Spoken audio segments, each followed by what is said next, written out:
I am 69 years old and I haven't fired a rifle in 37 years. Not at a deer. Not at an elk. Not even at the cans my grandson sets up in the backyard, begging his grandpa to show him how a real marksman shoots. People who knew me before 1987 find this impossible to believe. I was Thomas Reeves, Tom the Hunter they called me, 5-time state champion in big game hunting, guide for wealthy clients who paid thousands for me to track trophy bucks through the Montana wilderness. My entire life was built around the kill, the perfect shot, the moment when skill and patience converged into death delivered from 200 yards. I was good at it. No, I was the best at it. Until the day I lined up the most important shot of my career, had a creature I didn't believe existed perfectly centered in my crosshairs, and discovered that pulling the trigger would destroy the last decent part of my soul. What happened in the 10 minutes after I chose not to shoot changed everything I understood about hunting, dominance, mercy, and what it means to be the biggest predator in the forest. The being you call Bigfoot saved my life that day, but first I had to decide not to take his. And that decision, that single moment of hesitation when every instinct screamed at me to fire, is why I'm still alive to tell you this story, and why I've spent 37 years trying to earn forgiveness for the hundreds of animals I killed before I finally understood what I was really doing. Montana in 1987 was everything I loved: wild, cold, honest in its cruelty. I had just turned 32, was recently divorced, and hunting was all I had left. My wife had left because she was tired of being married to a man who cared more about tracking seasons than anniversaries, who knew the migration patterns of elk better than he knew her moods, who could sit in freezing silence for 12 hours waiting for a shot, but couldn't sit through a 30-minute conversation about feelings. She wasn't wrong. I was obsessed. Hunting wasn't a hobby or even a profession. It was my entire identity. The Bitterroot Mountains were my cathedral. I knew every ridge, every valley, every game trail like some men know city streets. I had spent 20 years learning that wilderness, first with my father who taught me to shoot, then alone after he died, perfecting the skills he'd started. By 1987, I could track a wounded animal across rock, could predict where a herd would be 3 days before they arrived, could make shots other hunters considered impossible. I had become what my father always wanted, a perfect killing machine operating at the top of the food chain. That November, a client hired me for what he called the hunt of a lifetime. Richard Vance was a Texas oil millionaire who had killed everything legal on 4 continents and wanted something extraordinary for his trophy room. "I'll pay you $50,000, hon," he said over the phone, "if you can get me something nobody else has. Something impossible. Something that'll make every other hunter in America sick with envy." I knew what he meant before he said it. There had been rumors for years.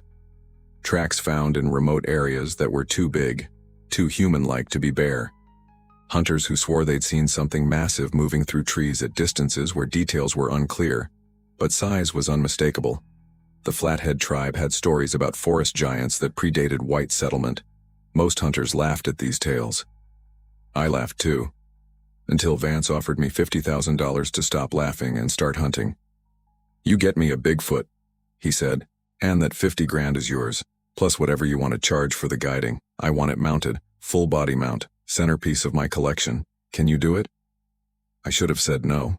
Should have told him it was a fantasy, a waste of money, a fool's errand. But I heard that number, 50,000, and thought about my empty bank account, my child support payments, my father's old truck that needed replacing. And I heard the challenge. "Prove you're the best, Tom. Prove you can track and kill something that supposedly doesn't exist." "I'll do it," I said. "Give me 3 weeks." I spent the first week studying the reports. Most were garbage, tourists seeing bears, shadows, their own imagination. But a few were different, consistent details from credible witnesses, all concentrated in a specific area of the Bitterroots that was remote even by Montana standards. High elevation, limited access, perfect habitat for something that wanted to avoid humans. I went in alone first, scouting, looking for signs Vance would have missed or dismissed. And on the 4th day I found tracks, massive, bipedal, fresh, pressed deep into mud near a creek where something had been digging for roots. The stride length was impossible, nearly 6 feet between prints. Whatever made them was huge and walking upright. My heart hammered, not from fear, from excitement. The same excitement I felt before any big hunt. The predatory focus that narrowed the world down to hunter and prey. I had found my quarry. Now I just had to kill it. I went back and got Vance. Brought him in with the kind of equipment serious hunters use for dangerous game. High-powered rifles, night vision, communication gear. We set up camp in a hidden valley I knew from bear hunts, upwind from where I'd found the tracks. And we waited. It took 3 days. 3 days of Vance complaining about the cold, the discomfort, the boredom. 3 days of me staying focused, watching, tracking, looking for patterns. And on the third night just before dawn, when the world was that special kind of dark that comes right before light, I heard it. Movement. Big movement. Something massive pushing through brush about 200 yards from our camp. I grabbed my rifle, a 338 Winchester Magnum loaded with rounds that could drop a grizzly, signaled Vance to stay quiet. Moved toward the sound with the practiced silence of someone who had stalked prey for 20 years. And then, in a small clearing lit by the first gray light of dawn, I saw him. He was real, 9 feet tall at least, covered in dark reddish-brown hair, shoulders like a truck, arms that hung past his knees. But it was his face that stopped me. Not quite human, not quite ape, something ancient and distinct. And he wasn't rampaging or violent or doing anything threatening. He was gathering plants, carefully selecting specific leaves, placing them in a pile, moving with the deliberate attention of someone who knew exactly what he was looking for. I raised my rifle, put him in the scope, centered the crosshairs on his massive chest. My finger found the trigger. This was it, the impossible shot, the trophy that would make me legendary. $50,000, proof that I was the greatest hunter alive. One squeeze, and he was mine. And then he did something that changed everything. He started humming. A low, musical sound, not random, deliberate, a melody. And while he hummed, he was sorting the plants, making separate piles. The actions of something that wasn't an animal. The actions of something that was thinking, planning, creating. My finger froze on the trigger, because in that moment, I realized what I was about to do. I wasn't hunting an animal. I was about to murder a person. A different kind of person, but unmistakably a person. And everything my father had taught me about hunting, about fair chase, about respect, about only taking what you need, crashed down on me with the weight of all the animals I'd killed purely for sport, for money, for ego. I couldn't do it. I lowered the rifle, and in that exact moment, he turned and looked directly at me. Those eyes. Intelligent, knowing, sad. He had known I was there the whole time, had known I had a gun, had known I could kill him, and he had just kept gathering plants and humming, either accepting his fate or trusting that I wouldn't shoot. What happened next is beyond belief, because when I lowered that rifle, when I made the choice not to kill him, he saved my life. The moment I lowered my rifle, everything changed. Not just the situation, the entire frequency of reality seemed to shift. He straightened to his full height, still watching me with those impossibly intelligent eyes. Didn't run, didn't charge, just waited. Like he was giving me time to understand what I'd just chosen. Then I heard Vance behind me, crashing through the brush with all the subtlety of a drunk moose, his own rifle raised. "Where is it? Reeves, where's the shot? I heard you move." He broke through the tree line and saw the creature. His eyes went wide. His rifle came up fast, and I knew with absolute certainty that he was going to fire. "No!" I shouted, but it was too late. The crack of his rifle split the dawn. The creature jerked, hit high in the shoulder, and then something happened that shouldn't have been possible. That being wounded and having every reason to flee didn't run away. He ran toward us, toward me specifically, and I realized why a split second before impact. Behind us, maybe 10 yards away, I heard the sound, the massive earth-shaking roar of a grizzly, a big one. I spun and saw her, an enormous sow, easily 800 pounds, standing upright, positioned between us and our camp. We must have stumbled between her and cubs we hadn't seen. She was about to charge, about to cover the distance and turn 2 hunters into ribbons of meat. We had maybe 2 seconds before impact, and that's when the creature hit me from the side, not attacking, tackling, grabbing me and Vance both with those massive arms and throwing us, literally throwing us 15 feet to the left into a dense thicket of young pines. We crashed through branches and hit the ground hard enough to knock the wind out of me. My rifle went flying. Vance was screaming something incoherent. I looked up in time to see the wounded creature, shot because we'd invaded his territory, wounded because a rich man wanted a trophy, position himself between us and the charging bear. He didn't run, didn't save himself. He stood his ground, roaring back at the grizzly, making himself huge and threatening despite the blood streaming down his shoulder. The bear hesitated, only for a moment, but it was enough. Her cubs, 2 yearlings I could now see in the dim light, called out from the other direction. Maternal instinct overrode territorial rage. She dropped to all fours, huffed a warning that seemed directed at all of us, and lumbered away toward her young. Within seconds, the family disappeared into the forest and we were left in sudden, shocking silence. The creature turned to face us. He was swaying slightly, one hand pressed to his wounded shoulder. Blood, red, mammalian, undeniably real, seeped between his fingers. He could have left then, should have left. We were no threat anymore, scrambling in the bushes, separated from our weapons. But he didn't leave. He walked toward me, each step deliberate despite his injury. Vance was yelling, "Shoot it! Reeves, get your gun! $50,000, man! 50,000!" But I couldn't move. I just sat there in the dirt and pine needles, staring up at this being I'd been planning to kill. This creature that had just saved my life even after I'd guided a man who shot him. He stopped about 5 feet away, towering over me.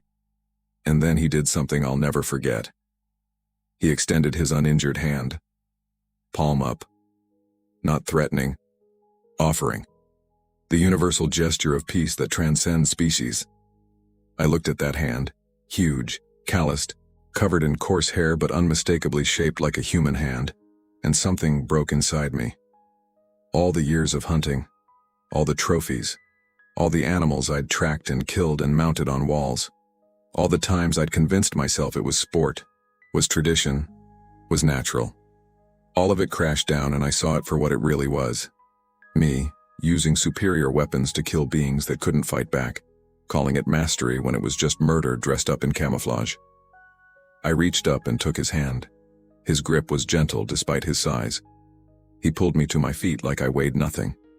And then, while Vance continued screaming about the money and the opportunity and how I was the worst guide he'd ever hired, the creature looked me in the eyes and made a sound.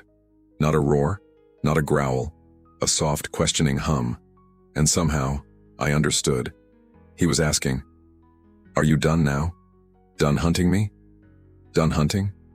"Yes," I whispered. "I'm done." He nodded, actually nodded, the gesture so human it made my throat tight, and then turned and walked away. Within seconds, he had disappeared into the forest, moving with that impossible silence despite his size and injury.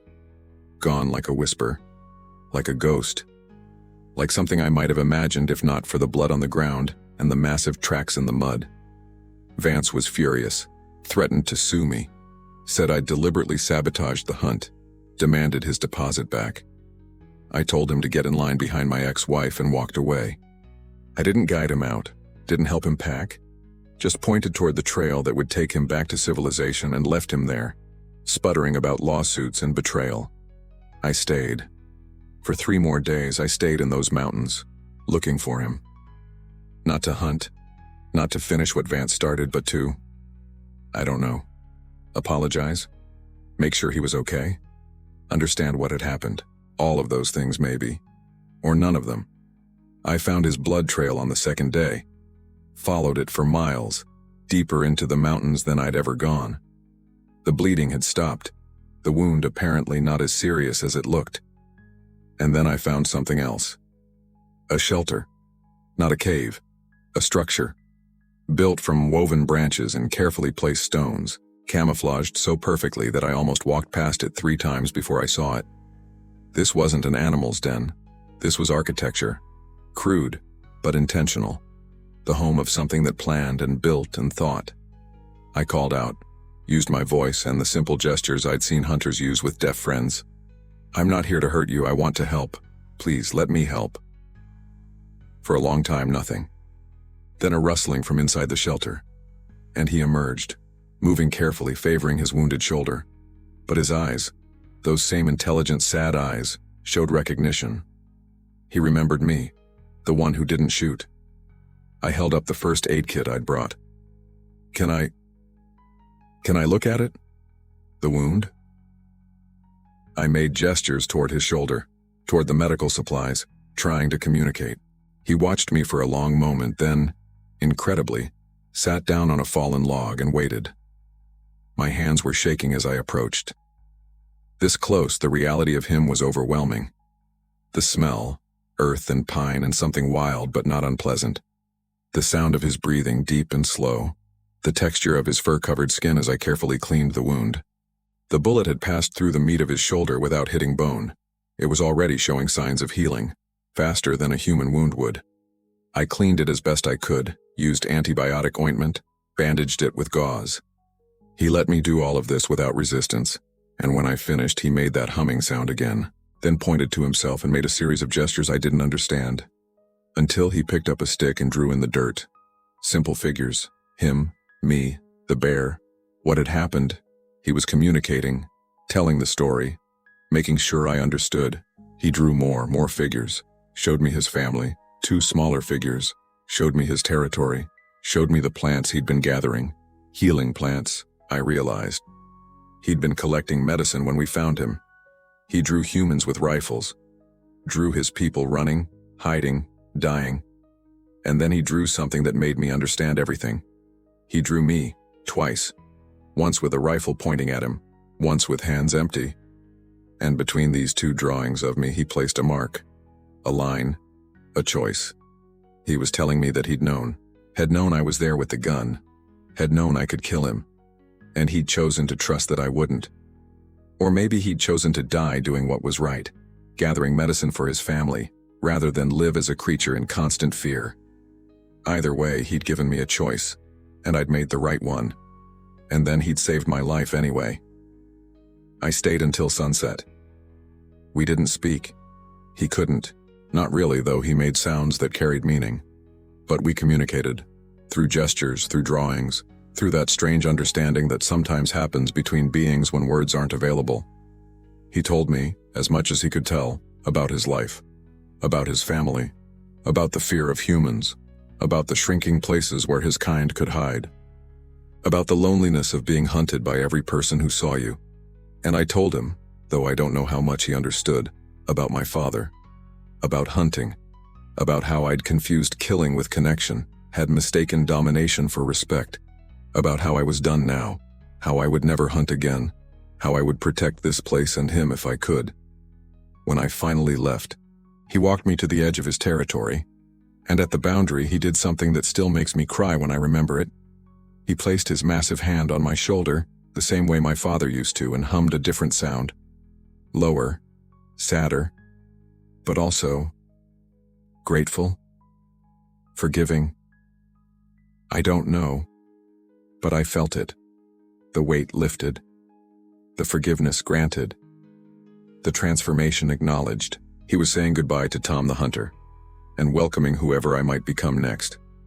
I went home and quit, ended my guiding business, sold my rifles, all of them except my father's old 30-06, which I kept but never loaded.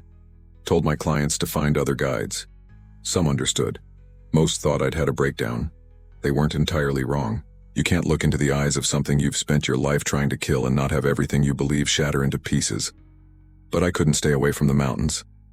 I went back the following week, and the week after. Not to hunt, just to be there, to see if he was okay, to check if the wound was healing, to maybe, impossibly, continue whatever had started between us in that moment when I chose not to shoot. He was waiting. The third time I hiked in, he was there at the edge of his territory, as if he'd known I would come. The wound had healed remarkably, barely a scar visible under the fur. He approached without fear, making that humming sound that I'd started to recognize as a greeting. And from that day forward, for the next 8 years, I made that journey every few weeks, rain or shine, summer or winter. I hiked into his territory and we spent time together. I know how it sounds. Crazy, obsessive.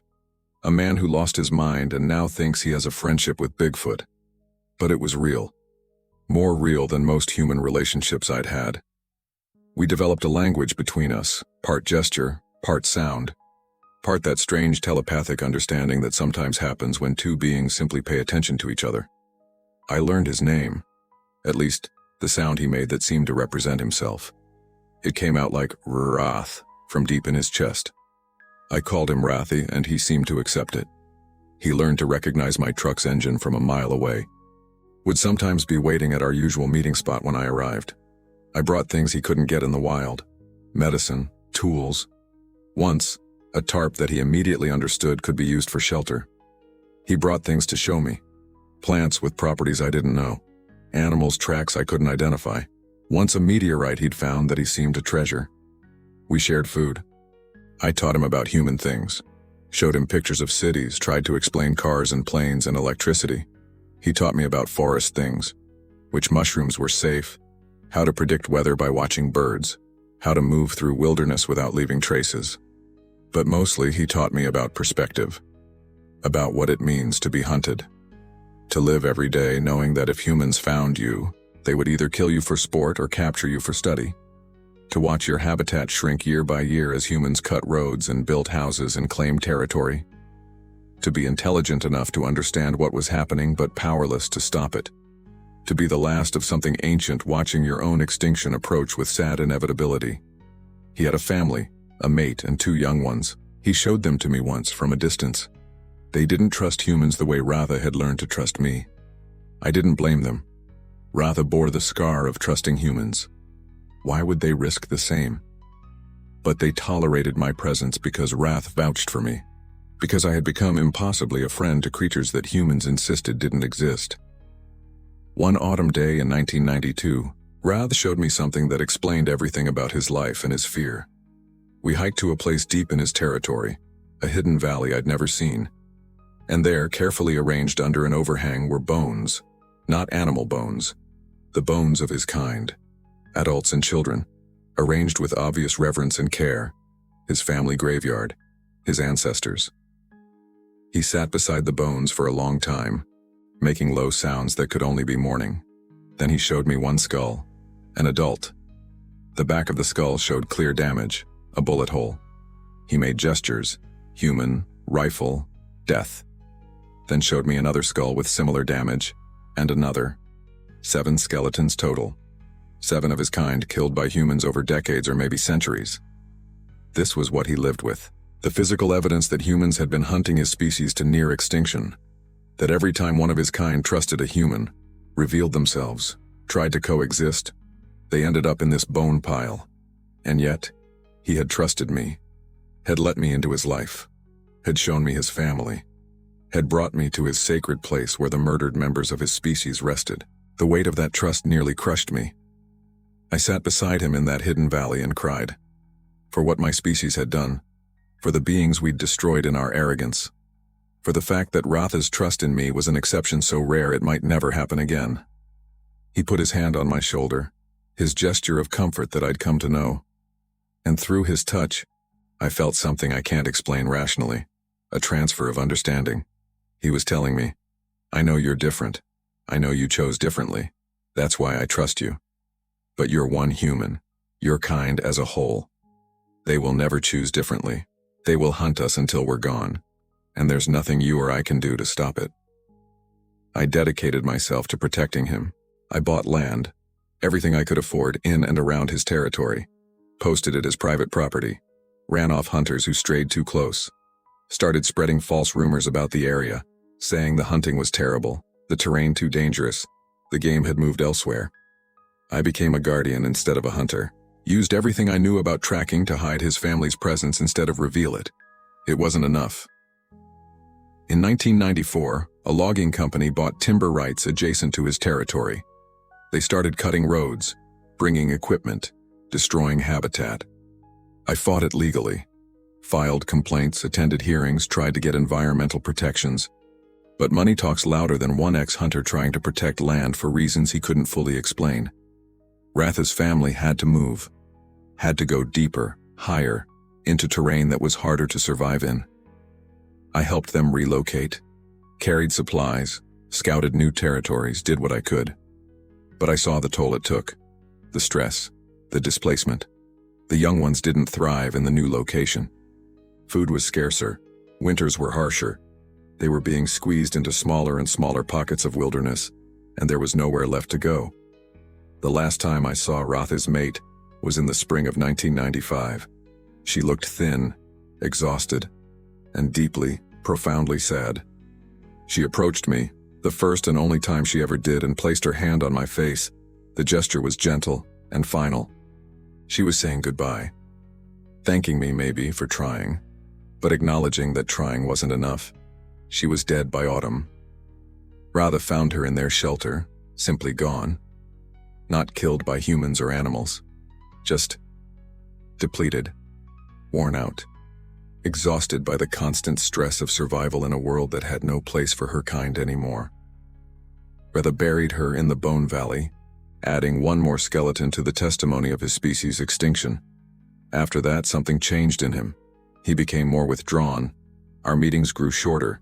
He was focused entirely on his young ones now, teaching them everything he could, trying to prepare them for a world that would be even more hostile to them than it had been to him. And I knew, watching him, that I was witnessing the end of something. Not just an individual life, but maybe an entire species. The last generation of beings that had walked these mountains for thousands of years, dying out not with violence but with quiet disappearance. I couldn't save them. I had thought maybe my friendship, my protection, my transformation from hunter to guardian might matter, but it didn't. Individual kindness can't overcome systemic destruction. One person choosing not to shoot can't stop a species' extinction when the entire world is pulling the trigger. By 1997, I had become something of a hermit. I'd never remarried, had no real friends except the creature people thought didn't exist. I lived in a small cabin on the edge of the land I'd purchased, working odd jobs just enough to pay property taxes and buy supplies. My entire life had become about one thing: protecting Rath and his children for as long as I could. But the world kept closing in. That year, a wealthy developer from California bought thousands of acres surrounding my property. His plan: luxury wilderness resort, exclusive cabins, guided tours, authentic Montana experience for rich people who wanted to feel adventurous without actual risk. The resort would bring hundreds of people into what had been remote wilderness. Roads, buildings, constant human presence. It would destroy what little territory Ratha's family had left. I fought it with everything I had, spent money I didn't have on lawyers, attended every public meeting, spoke at county commission hearings. But I couldn't say the real reason. Couldn't tell them, you can't build here because there's a family of Bigfoot living in these mountains and they're nearly extinct and this is their last refuge. They would have locked me up or laughed me out of the room, so I used other arguments. Environmental impact, wildlife habitat, water quality, historic indigenous sites. Every legal objection I could research. But money and jobs always win those arguments in rural Montana. The resort was approved.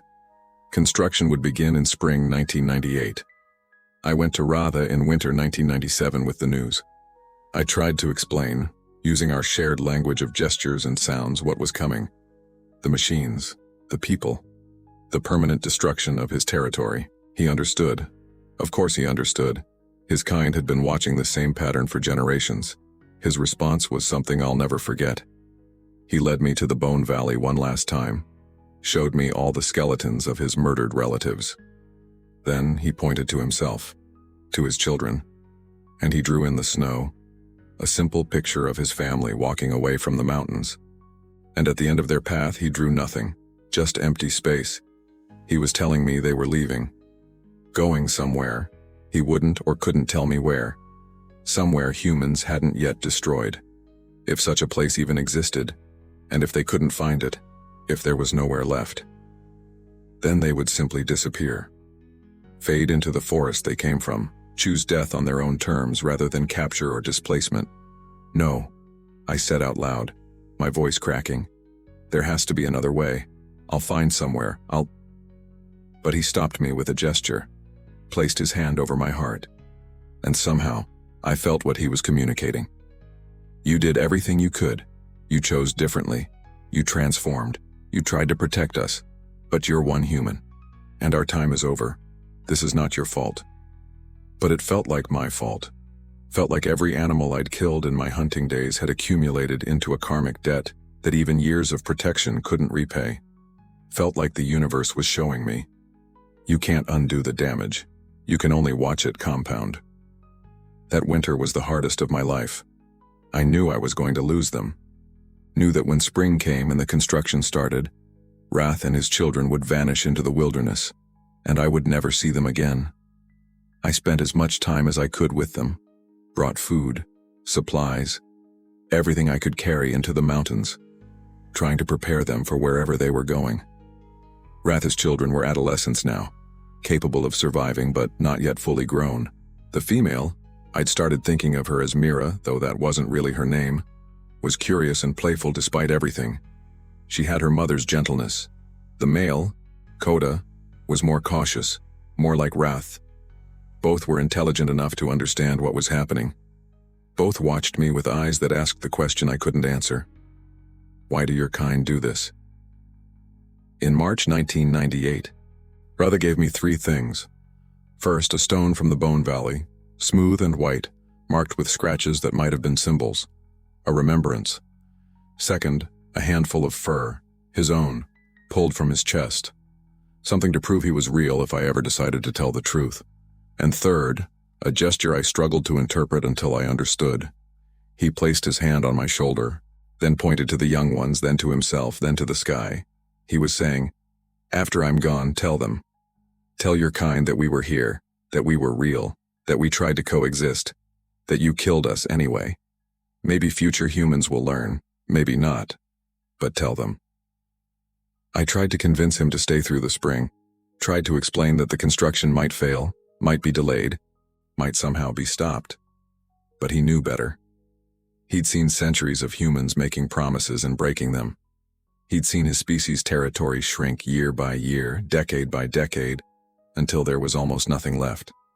He knew that waiting only meant watching his children slowly starve or worse, be discovered and destroyed. On a cold April morning, construction equipment already arriving in the valley below, I hiked into his territory for what I somehow knew would be the last time. He was waiting at our usual spot. His children were with him, standing slightly behind, uncertain. This was goodbye. We stood there for a long time, this impossible hunter-turned-guardian and the being he'd chosen not to kill.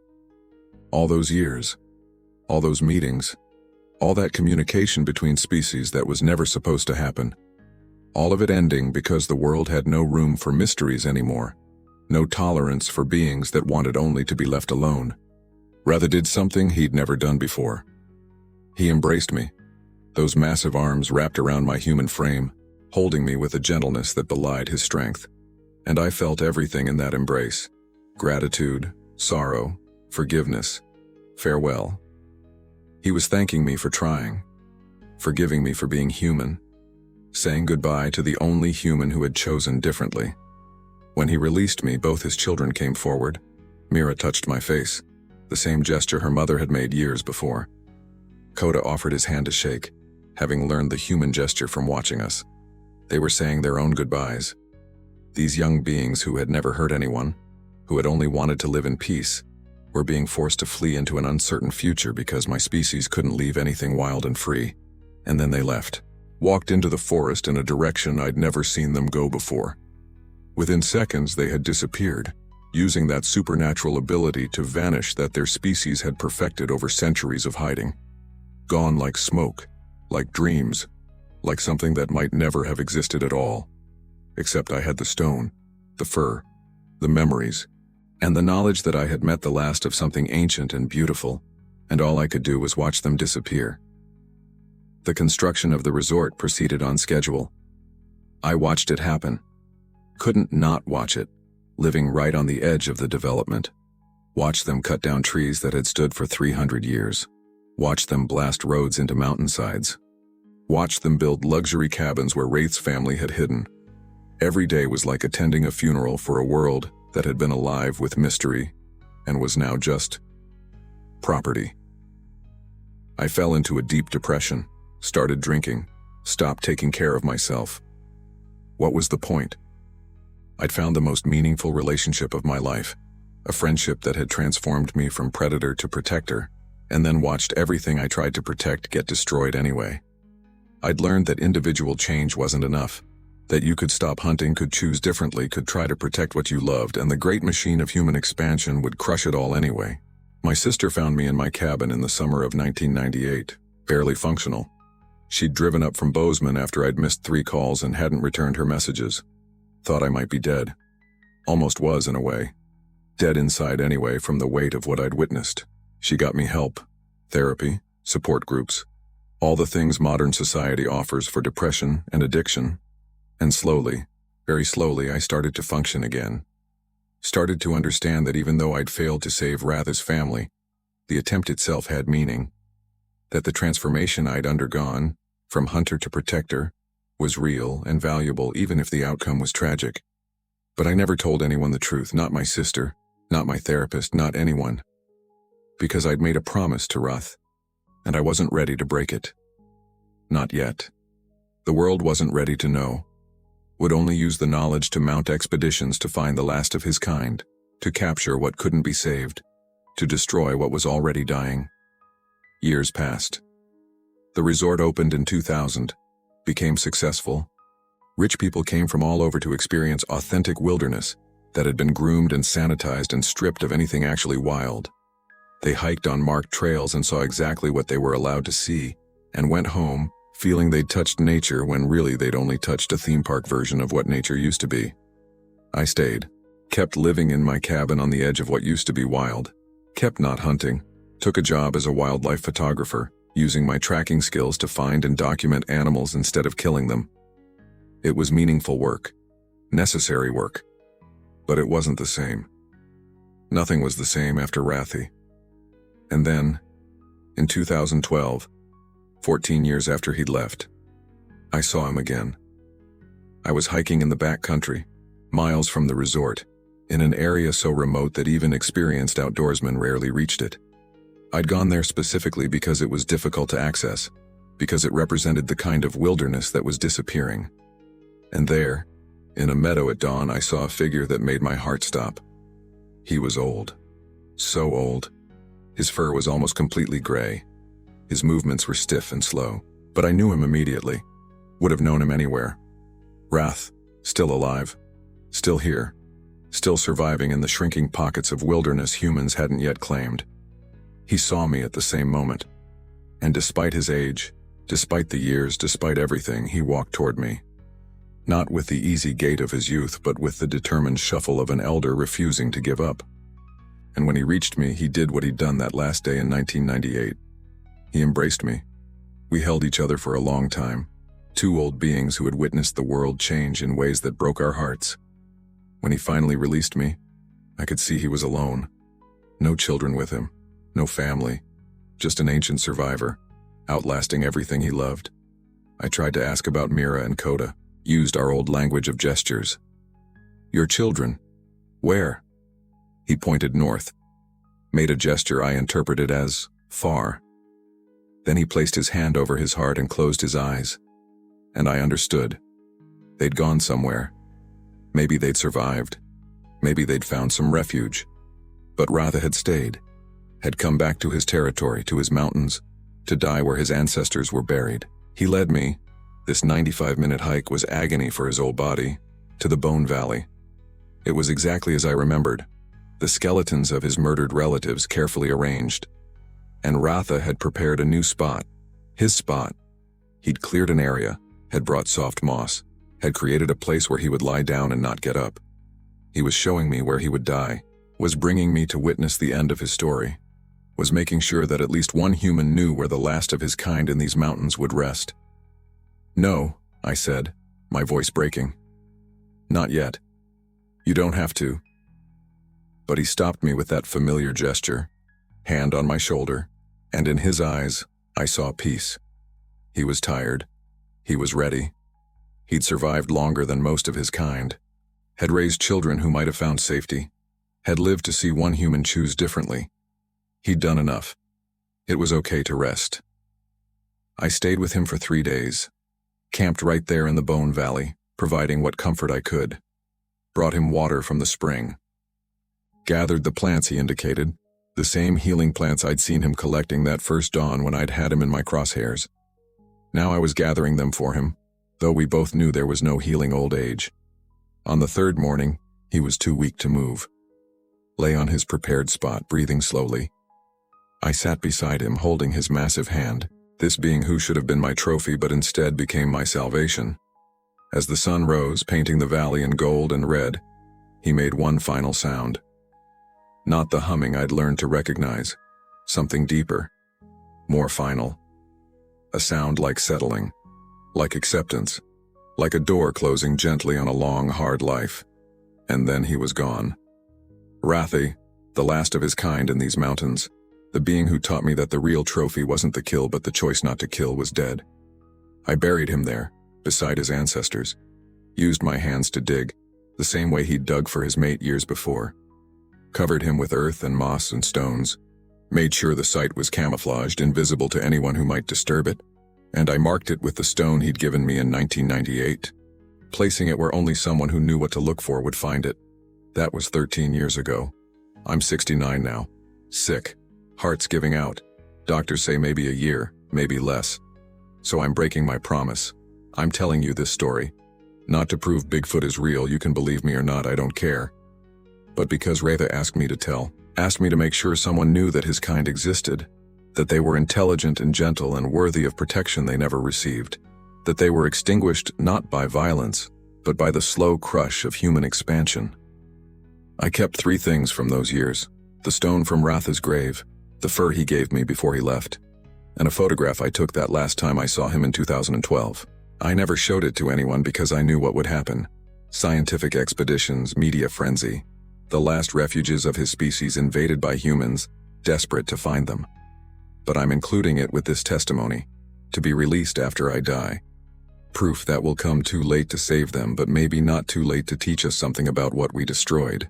What happened after I came face to face with Bigfoot and chose not to shoot? I lost everything I thought defined me.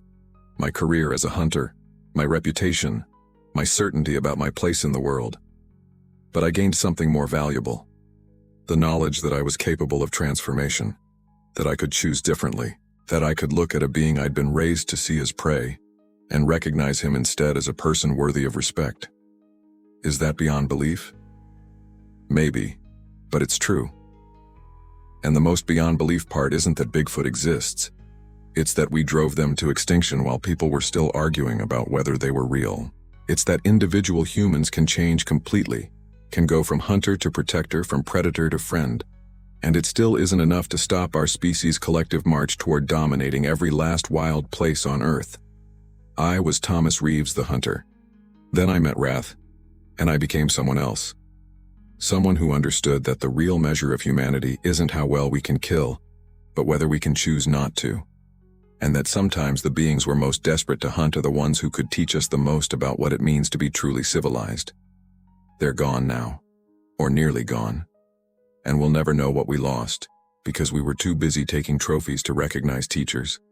That's what happened next. That's the beyond belief truth. I met Bigfoot, he saved my life. And I spent the rest of mine trying and failing to save his. And now I'm dying with the knowledge that the last gentle beings who shared these mountains with us disappeared while we were building luxury resorts and arguing about whether they ever existed at all. That's the story. Believe it or don't. But it's true. Every word. And the evidence, the fur, the stone, the photograph will outlive my testimony, just as Rath outlived his entire species.